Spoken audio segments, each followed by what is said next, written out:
நாம இன்னைக்கு நேர்மாறல் எதிர்மாறல் கணக்கு பார்த்துட்டு இருக்கோம். 39 ஆண்கள் ஒரு வேலையை ஒரு நாளில் 5 மணி நேரம் வேலை செஞ்சா எத்தனை பேரு?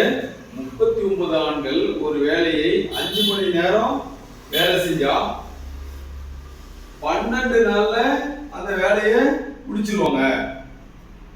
39 பேரு ஒரு நாளைக்கு 5 மணி நேரம் வேலை செஞ்சா 12 நாள்ல அந்த வேலையை செஞ்சிடலாம்.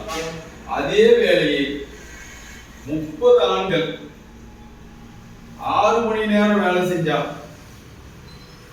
எத்தனை நாள்ல அந்த வேலையை செய்யலாம்? இது மாதிரி கேட்பாங்க. எப்படி கேட்டாலும் நாம ரெடி ஆயிருக்கோம். ஓகேவா? இப்ப பாப்போமா கணக்கு.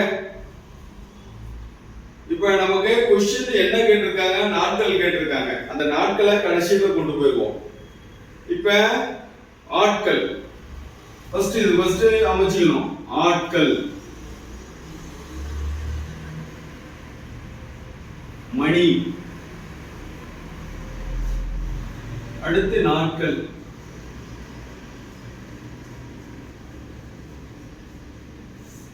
இது ஃபர்ஸ்ட் அமைச்சிக்கணும். ரைட். இப்ப 39 ஆண்கள் எத்தனை மணி நேரம் ஒரு நாளைக்கு? 5 மணி நேரம் வேலை செஞ்சா 12 நாள்ல அந்த வேலையை செஞ்சிடலாம். ஓகேவா? அதுக்கு அடுத்து பாருங்க, 30 ஆண்கள் 6 மணி நேரம் வேலை செஞ்சா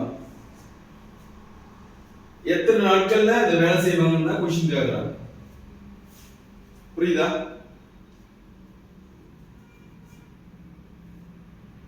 இப்ப ஆட்கள் குறைஞ்சிருக்கு. 39 30 ஆட்கள் குறைஞ்சிருக்கு. ஆட்கள் குறைஞ்சிருக்குன்னா நாட்கள் அதிகமாகும். ஆட்கள் குறைந்தால் நாட்கள் அதிகரிக்கும். அதனால இது எதிர்மாறல். எதிர்மாறல் அப்படின்னா அந்த பின்னத்தை அப்படியே போட்டுக்கணும். என்னது? 39/30 இன்ட்டு இங்க 5 மணி நேரம், இங்க 6 மணி நேரம். 5 மணி நேரம் வேலை செஞ்சா 12 நாள்ல செஞ்சிடலாம். அதே 6 மணி நேரம் வேலை செஞ்சா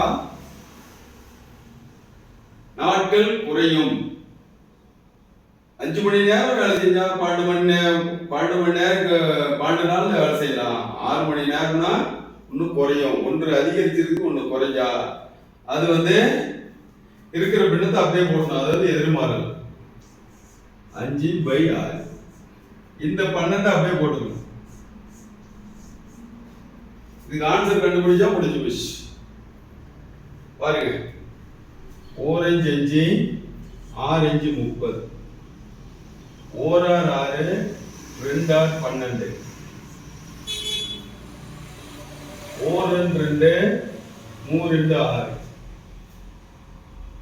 4 3 3 9.